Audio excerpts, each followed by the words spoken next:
Hi, Janine Stevens, head coach of the Manitoba Rowing Association. Something I want to talk about today is the glute activation and how to find that and how to practice it in a really good seating position. So this is something I learned recently from the Dawn Rowing Club and something that they do. They do it along to a song, but even the idea, being able to sit tall and keeping that low back in a really strong position is something that I thought was really interesting. I'm gonna sit on the wood ground or the wood floor so that you can see it a little bit better. I'm just gonna take the camera and move it to the floor. So what we're watching here is the glute activation. So when we are sitting, so we want to be sitting nice and tall. So a lot of people, I can feel my sit bones digging right into the floor. They're straight down into the floor. The bottom of my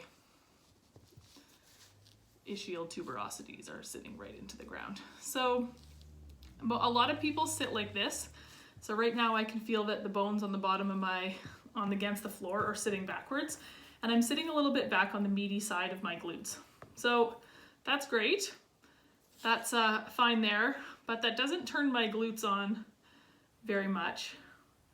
I can go up and down a little bit, but the reason I can move is because I'm back on the meaty side of my glutes.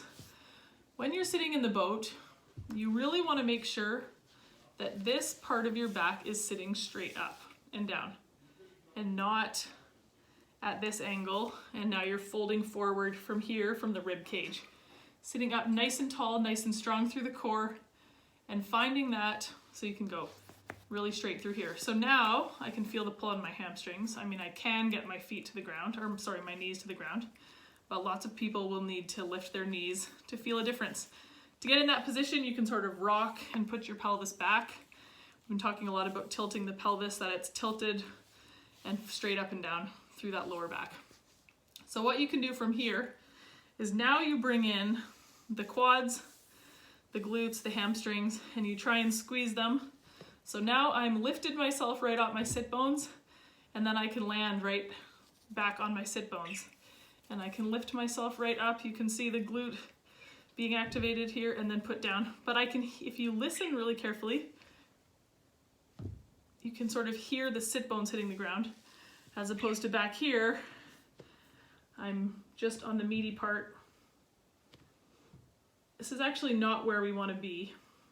I spoke a lot about that, or I spoke the last video about when you stand up, you want to go from a strong position, but your body position has to be forward to get everything active.